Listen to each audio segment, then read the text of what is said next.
that's why I want to personally extend my gratitude to Justin Baldoni and Blake Lively. Blake Lively is spiraling fast.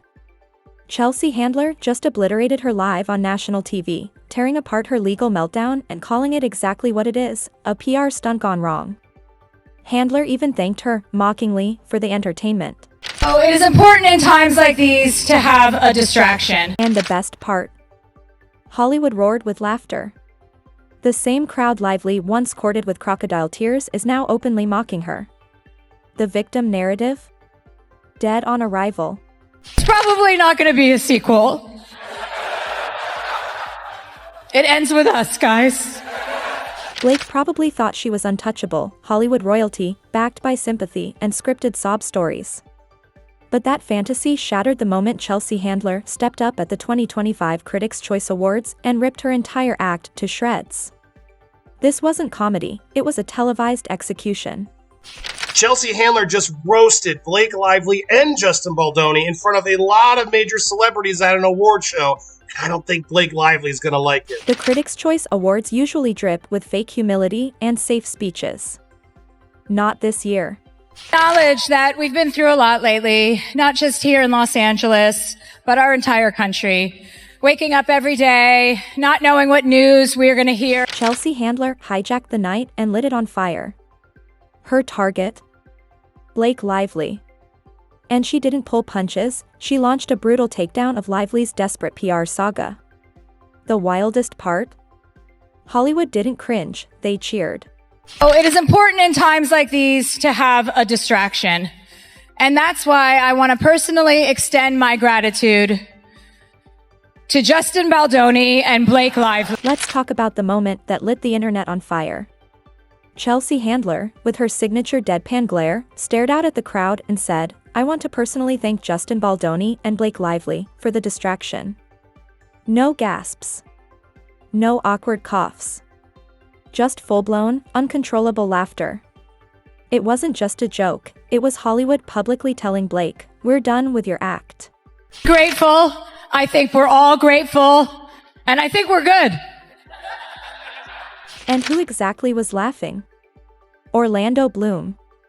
Emma Stone. Ryan Gosling. A-list royalty doubled over, clapping, wiping away tears. This wasn't quiet shade, it was a full-throated rejection. Hollywood isn't just bored of Blake's lawsuit. They're over it. The media's over it. And now, her own peers are outright laughing in her face. I think everybody in this room, no matter whose side you're on, we can all agree to accept that there's probably not going to be a sequel. It ends with us, guys. Blake Lively may have walked into December 2024 thinking she was about to give the performance of her life, a heroic figure taking down injustice in a sweeping courtroom drama. But that fantasy collapsed the second reality kicked in. Look, she does make fun of Justin and Blake, but the fact that she's making fun of it at all shows she doesn't believe Blake. She sued Justin Baldoni for sexual harassment and claimed he orchestrated a smear campaign against her. In her mind, she'd emerge as a brave survivor. But there was one problem: Baldoni wasn't playing along. He wasn't going to be the villain in her carefully curated tragedy. She decided to file a complaint with the California Human Rights Division, but that was really, I believe, and it is alleged by Justin's lawyers now, just a setup so that she could give the New York Times cover to do a huge hit piece on him and attempted rehab of her. Then came January 2025, and Baldoni fired back. Hard. A $400 million lawsuit for defamation and civil extortion, targeting not just Lively but Ryan Reynolds and the New York Times. And he didn't show up empty-handed. He brought receipts. Lively. So he's first filed a defamation lawsuit against the New York Times for their totally irresponsible report about this matter, in which they made a mistake, so egregious mistakes, I mean, intentional errors, you could argue. Blake Lively's lawsuit collapsed faster than her reputation. Leaked texts, raw footage, and damning emails exposed a web of contradictions, spin, and outright lies. She tried to twist the story into a victim narrative, but Baldoni had the receipts to tear it all down. HR complaints saying these were real and these were ignored, all painting Justin Baldoni to be a monster, okay? Chelsea Handler knew exactly what she was doing when she took that stage. Her roast wasn't just comedy, it was a declaration. Hollywood isn't buying Blake's pity parade anymore. Handler didn't need to call her a liar, the laughter from that star-studded room did it for her. Why are we here, Blake? Because again, you gotta remember, Blake filed this suit, not Justin. Blake filed this suit. And if all of Hollywood is really believing her and Ryan, well, then why are they laughing? It's because this shouldn't be funny.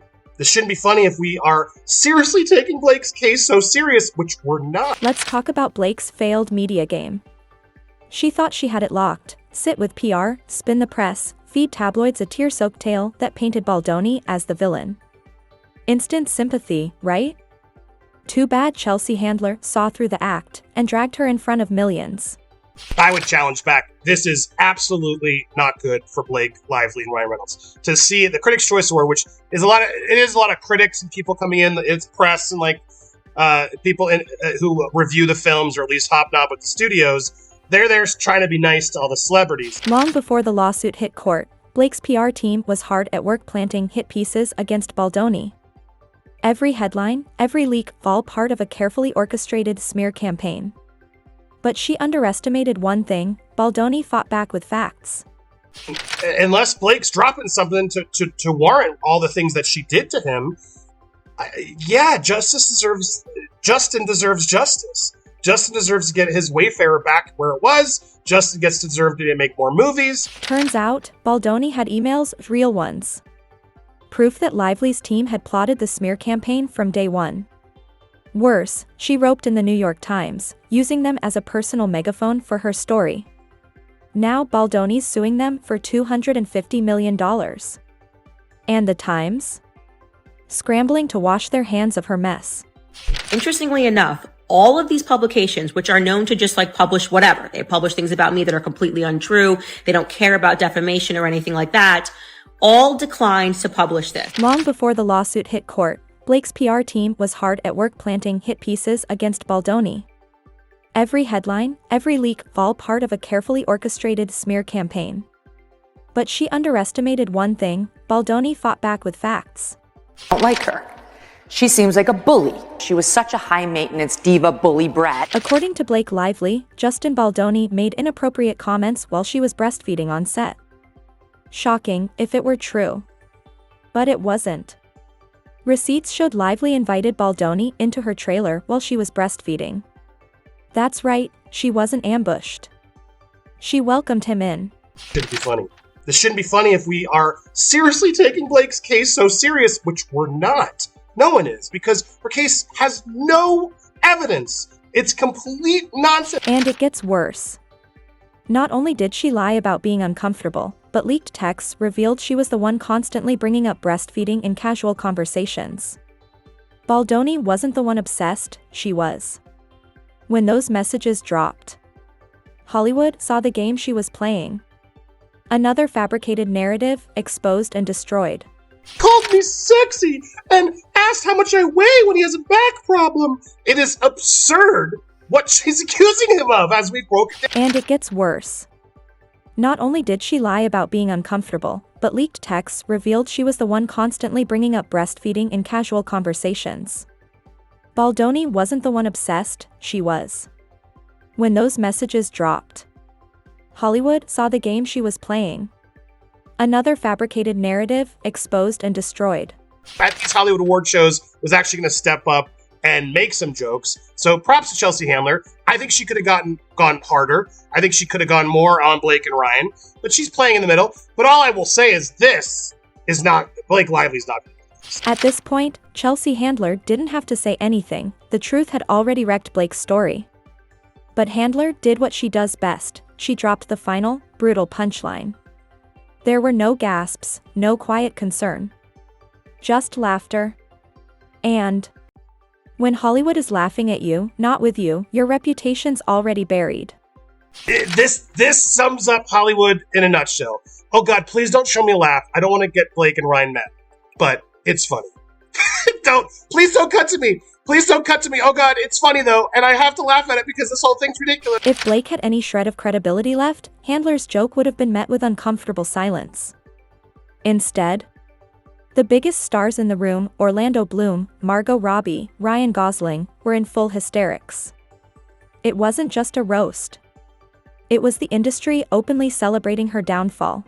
Orlando Bloom is laughing. It's so telling to see him laugh. Like, yep, this is ridiculous. Some people actually clapped. Because finally, someone said what everyone had been thinking for months: Blake Lively's victim act isn't brave. It's a joke. The Me Too victim there. That's absurd. Now let's talk about who wasn't laughing, or better yet, who wasn't even there to defend her. If Blake still had real allies in Hollywood, at least one of them would have shown up.